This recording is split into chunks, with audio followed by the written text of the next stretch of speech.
পৃথিবীর অগ্নিবলয় বা আর্থ fire zone কতটা বিপজ্জনক সেটা কি আপনারা জানেন? এখানে উপস্থিত প্রত্যেকটা দেশ প্রতি মুহূর্তে ভয়ে ভয়ে থাকে, কারণ যে কোনো দিন তাদের শেষ দিন হতে পারে।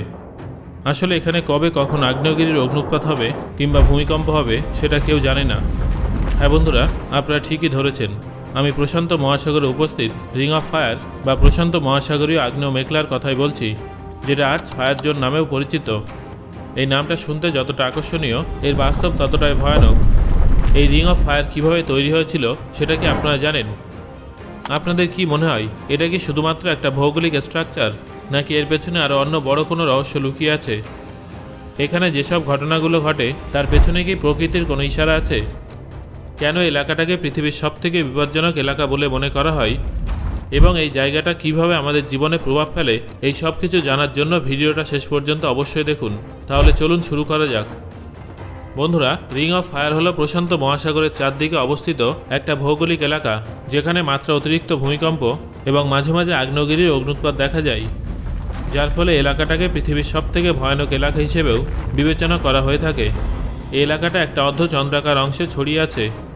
এখানে পৃথিবীর সক্রিয় এবং সুপ্ত আগ্নেয়গিরির প্রায় 75% অন্তর্ভুক্ত আছে। পৃথিবীর 90% ভূমিকম্প এখানেই হয়ে থাকে। রিং অফ ফায়ার 40,000 কিলোমিটার দীর্ঘ এবং 500 কিলোমিটার প্রশস্ত। এই সম্পূর্ণ এলাকাটা উত্তর এবং দক্ষিণ আমেরিকার পশ্চিম উপকূল থেকে শুরু করে জাপান, ফিলিপাইন্স, নিউজিল্যান্ড এছাড়াও আন্টার্কটিকা পর্যন্ত বিস্তৃত আছে। এই এলাকাটাকে প্রধানত 4টে অংশে ভাগ করা হয়েছে, যার মধ্যে প্রথমে আছে এর উত্তর ভাগ।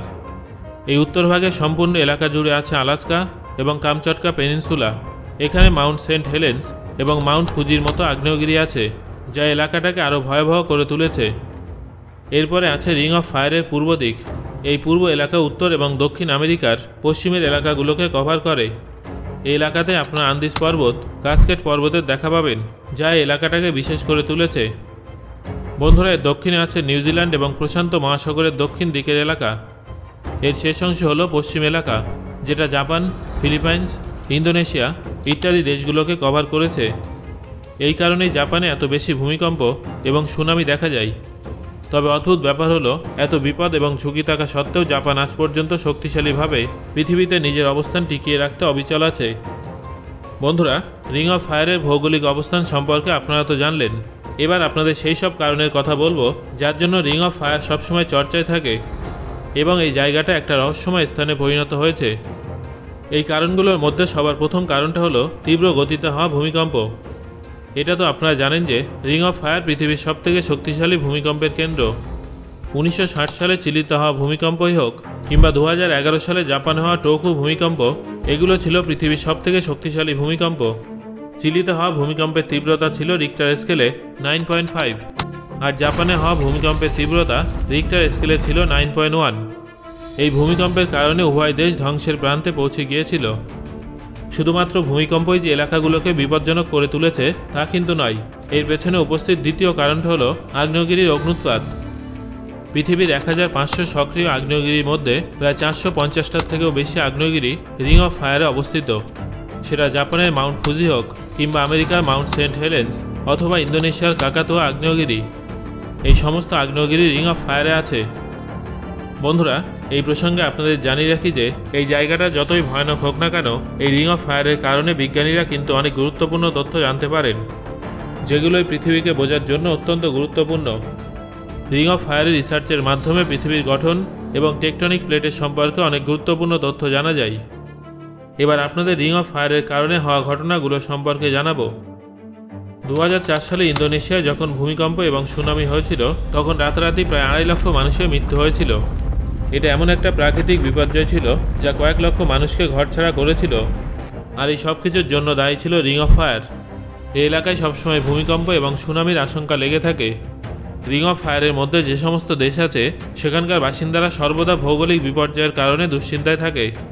ভূমিকম্প, আগ্নেয়গিরি এবং সুনামির কারণে এই সমস্ত দেশে প্রচুর ক্ষয়ক্ষতি হয়ে থাকে, যা পৃথিবীর অর্থনৈতিক ব্যবস্থার উপরেও খারাপ প্রভাব ফেলে। কেন জানেন? কারণ এর ফলে ব্যবসা বাণিজ্যে প্রভাব পড়ে। বিজ্ঞানীদের মতে এখানে ভূমিকম্প এবং আগ্নেয়গিরির অগ্নুৎপাত আন্তর্জাতিক জলবায়ুর ওপরেও প্রভাব বিস্তার করে। যেমন বড় আকারের আগ্নেয়গিরির অগ্নুৎপাতের কারণে কার্বন ডাই অক্সাইড বা সালফার ডাই অক্সাইডের মতো গ্যাস নির্গত হয়, যা পরিবেশ পরিবর্তনের কারণ হতে পারে। আসলে যখন কোনো বিশাল আকৃতির আগ্নেয়গিরির বিস্ফোরণ হয় তখন সেটা বায়ুমণ্ডলে প্রচুর পরিমাণে গ্যাস রিলিজ করে, যেটা জলবায়ুর পরিবর্তন এবং বিশ্ব উষ্ণায়নের কারণ হতে পারে। এখানে আপনাদের মনে এই প্রশ্নটা উঠতেই পারে যে বর্তমানে বিজ্ঞান এবং প্রযুক্তিতে এত উন্নতি করার পরেও বিজ্ঞানীদের কাছে এর কি কোনো সমাধান নেই, অথবা তারা কি এর সমাধান খুঁজে বার করার চেষ্টা করেননি? এর উত্তর হলো হ্যাঁ বন্ধুরা, বিজ্ঞানীরা এর সমাধান খুঁজে বার করার চেষ্টা করেছেন। এই সমস্ত এলাকায় টর্নেডো, সুনামি এবং ভূমিকম্পের মতো প্রাকৃতিক বিপর্যয়ের কারণে হওয়া ক্ষয়ক্ষতি কমানোর জন্য বিজ্ঞানীরা একটানা গবেষণা করছেন এবং এর জন্য বিভিন্ন ফোরকাস্টিং মডেলস, সেফটি মেজার্স এবং ডিজাস্টার ম্যানেজমেন্ট প্ল্যানের উপরে কাজ করা হচ্ছে। শুধু তাই নয়, বিজ্ঞানীরা রিং অফ ফায়ারের আশেপাশে ভূকম্পীয় সেন্সর লাগিয়েছেন, যেটা ভূমিকম্পের গতিবিধি পরিমাপ করে এবং ভূমিকম্পের তীব্রতা বেশি হলে সেই ব্যাপারে আগে থেকেই সতর্ক করে, যাতে ভূমিকম্পের ফলে প্রভাবিত এলাকার আশেপাশে উপস্থিত মানুষজনকে সময় থাকতে থাকতে অন্য জায়গায় শিফট করা যায় আর ক্ষয়ক্ষতি যতটা সম্ভব কমানো যায়। এছাড়াও এখানে আগ্নেয়গিরির অগ্নুৎপাতের উপরেও নজর রাখা হয়, যার জন্য স্যাটেলাইট এবং অন্যান্য প্রযুক্তিগত কৌশল অবলম্বন করা হচ্ছে, যাতে আগ্নেয়গিরির অগ্নুৎপাত সম্পর্কে আগে থেকেই খবর পাওয়া যায় এবং আশেপাশে উপস্থিত মানুষজনকে সেখান থেকে অন্যত্র নিয়ে যাওয়া যায়। বন্ধুরা, রিং অফ ফায়ারের ক্ষতিকারক দিকগুলো সম্পর্কে তো আপনারা জানলেন, এবার এর ভালো দিকগুলো সম্পর্কে জেনে নিন। হ্যাঁ বন্ধুরা, এরও কিছু ভালো দিক আছে। এর সাহায্যে পৃথিবীর অভ্যন্তর ভাগের গঠন সম্পর্কে যেমন জানা যায়, তেমন এখানে বিশাল পরিমাণে খনিজ পদার্থ পাওয়া যায়। আপনারা জানলে অবাক হয়ে যাবেন যে রিং অফ ফায়ারের কারণে লক্ষ লক্ষ মানুষ প্রাণ হারিয়েছে, সেই রিং অফ ফায়ারে বহুমূল্য রত্ন এবং খনিজ পদার্থ যেমন সোনা, রূপা, তামা ইত্যাদির বিশাল ভাণ্ডার আছে। শুধু তাই নয়, এই এলাকাটা হলো পৃথিবীর এনার্জি স্রোত। আসলে এখানে যে সমস্ত জায়গায় আগ্নেয়গিরি আছে সেখানে জিওথার্মাল এনার্জির বিশাল ভাণ্ডার আছে, যেটা শক্তি উৎপাদনের গুরুত্বপূর্ণ উৎস হিসেবে পরিণত হয়েছে।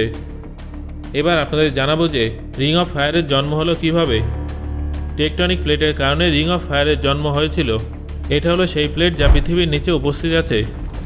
আমাদের পৃথিবীর নিচে অনেক টেকটনিক প্লেট আছে যেগুলো একটানা মুভমেন্ট করছে। যেহেতু এই প্লেটগুলো পৃথিবী পৃষ্ঠের অনেক গভীরে আছে, তাই আগ্নেয়গিরির অগ্নুৎপাতের সময় এই প্লেটের অস্তিত্ব বোঝা যায়। পৃথিবীর ক্রাস্ট একাধিক টেকটনিক প্লেটে বিভক্ত, যেগুলো সর্বদা মুভ করতে থাকে। এই প্লেটগুলো একে অপরের সঙ্গে ধাক্কা খায়, নয়তো একে অপরের থেকে দূরে সরে যায়। এই টেকটনিক প্লেটের কারণে রিং অফ ফায়ারের নির্মাণ হয়েছিল।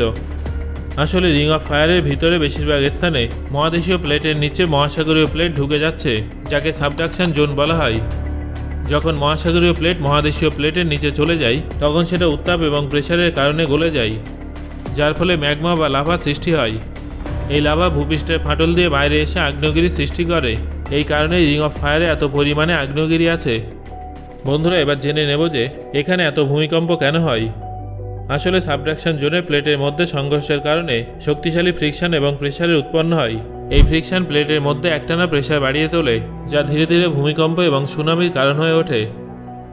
সো বন্ধুরা, আমি আশা করছি যে আজকের এই ভিডিও থেকে আপনি জানতে পারলেন যে কিভাবে এবং কেন পৃথিবীতে ভূমিকম্প এবং অগ্নুৎপাত হয়ে থাকে। এই ভিডিওটা আপনার কেমন লাগলো সেটা অবশ্যই আমাকে কমেন্ট করে জানান। আর এই বিষয়টা কি আপনি আগে থেকে জানতেন সেটাও আমাকে জানাবেন। ধন্যবাদ।